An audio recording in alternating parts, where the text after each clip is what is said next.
teman-teman semuanya, perkenalkan kami dari kelompok 7. Di sini kelompok kami akan mempresentasikan hasil dari kerja kelompok kami. Adapun judul dari penelitian kami yaitu Evolution of Stewardship Across Family and Business Goal Toward a Stewardship Transition Framework.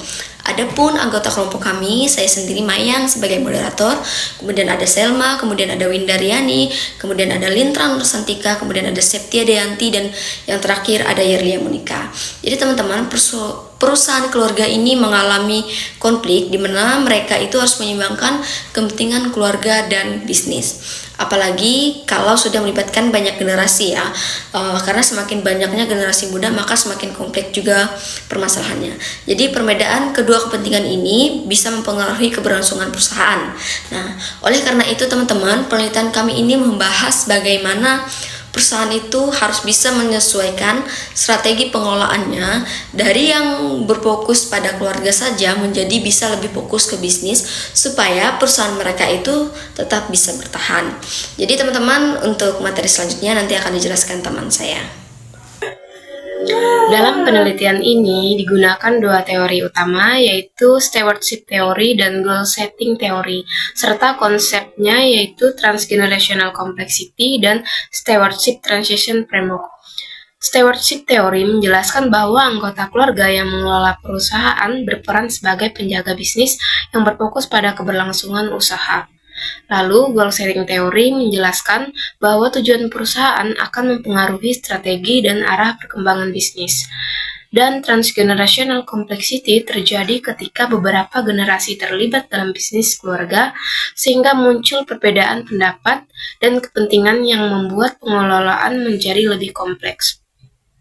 Sementara itu, Stewardship Transition Framework menjelaskan perubahan strategi dan cara pengelolaan perusahaan akibat perubahan tujuan dan pergantian generasi. Contohnya, orang tua mendirikan usaha untuk mempertahankan bisnis keluarga, sedangkan generasi selanjutnya ingin mengembangkan usaha agar lebih besar. Perbedaan ini mendorong perubahan strategi dalam perusahaan. Baik, di sini saya akan menjelaskan tentang hubungan teori yang digunakan. Yang pertama itu ada Stewardship Theory, berhubungan dengan topik karena teori ini menjelaskan bahwa anggota keluarga dalam perusahaan bertindak sebagai steward, yaitu penjaga keberlanjutan perusahaan tersebut. Untuk yang kedua itu ada Goal Setting Theory, yaitu teori yang berhubungan dengan topik karena penelitian ini membahas bagaimana tujuan keluarga dan tujuan bisnis mempengaruhi perusahaan tersebut. Jadi untuk hubungan kedua teori ini adalah yang pertama itu ada Stewardship Theory, yang dimana menjelaskan perubahan cara keluarga menjaga dan mengelolaan perusahaan berdasarkan tujuannya tersebut. Untuk teori Goal Setting Theory menjelaskan perubahan tujuan perusahaan keluarga. Sekian materi dari saya. Terima kasih. Selanjutnya kita masuk pada hasil temuan. Jadi di slide ini kita akan lihat bagaimana perusahaan keluarga itu berkembang dari waktu ke waktu. Yang pertama, cultivating family stewardship. Di tahap ini perusahaan masih full dipegang oleh keluarga. Semua keputusan penting kepemilikan sampai kepemimpinan itu masih ada di tangan keluarga. Yang kedua, professionalizing family stewardship. Di tahap kedua ini perusahaan mulai melibatkan orang profesional dari luar, tetapi keluarga masih tetap pegang kendali utama, terutama untuk arah bisnis. Tujuannya supaya bisnis lebih rapi, lebih objektif, dan tidak terlalu dipengaruhi oleh masalah internal keluarga. Yang ketiga, harnessing external stewardship. Di tahap ini peran orang luar makin besar. Mereka sudah mulai masuk ke manajemen dan membantu mengelola perusahaan. Hasilnya, bisnis jadi lebih profesional dan mulai fokus ke perkembangan jangka panjang. Yang keempat atau yang terakhir itu perpetuating external stewardship. Ini tahap paling maju.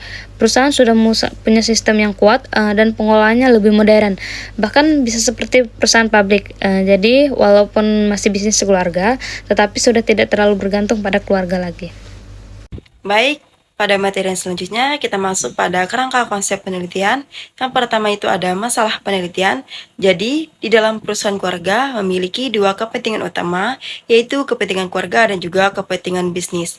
Dalam praktiknya, dua kepentingan ini seringkali tidak sejalan dan bahkan seringkali bertentangan. Di dalam jurnal tersebut juga memakai dua teori utama. Yang pertama itu ada goal setting teori.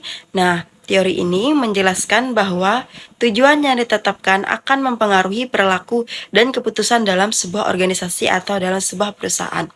Dan teori yang kedua itu ada stewardship teori. Nah, teori ini juga menjelaskan bahwa pengelolaan perusahaan berperan sebagai steward, yaitu pihak yang menjaga kepentingan bersama, bukan hanya kepentingan pribadi. Dan yang selanjutnya juga ada konsep atau preambel kunci. Terdapat beberapa konsep atau preambel kunci di dalam jurnal tersebut.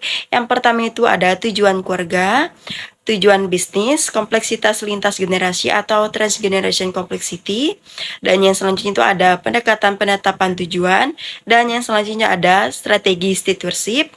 Selanjutnya ada struktur tata kelola, kemudian yang terakhir ada kemampuan tersisi stewardship. Jadi, preambel ini sering kali berkaitan dalam menjelaskan dinamika perusahaan keluarga. Dan pada materi yang selanjutnya akan dilanjutkan oleh rekan saya. Sekian dan terima kasih. Selanjutnya, saya akan menjelaskan bagian nomor 5, 6, dan 7. Bagian 5, alur kerangka konsep perusahaan keluarga yang diwariskan sering menghadapi konflik antara tujuan keluarga dan bisnis.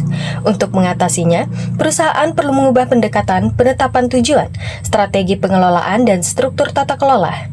Intinya, konflik ini diselesaikan melalui penyesuaian strategi dan sistem agar perusahaan tetap berkelanjutan melintasi generasi. Bagian ke-6, temuan utama penelitian mengidentifikasi 4 strategi pengelolaan atau stewardship yang dapat digunakan, yaitu menguatkan peran keluarga, memadukan nilai keluarga dengan profesionalisme, melibatkan pihak keluarga, dan mempertahankan penggunaan tenaga luar. Kesimpulannya, perusahaan dapat berkembang dari orientasi keluarga menjadi berorientasi bisnis, tanpa kehilangan identitas aslinya. Yang ketujuh atau yang terakhir, konsep baru penelitian ini memperkenalkan stewardship transition capability, yaitu kemampuan perusahaan untuk beradaptasi dan beralih strategi pengelolaan antar generasi secara efektif.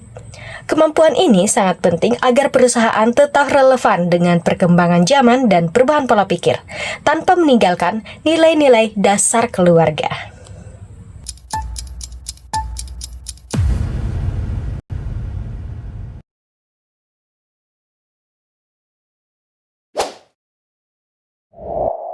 La Habana, al Yao.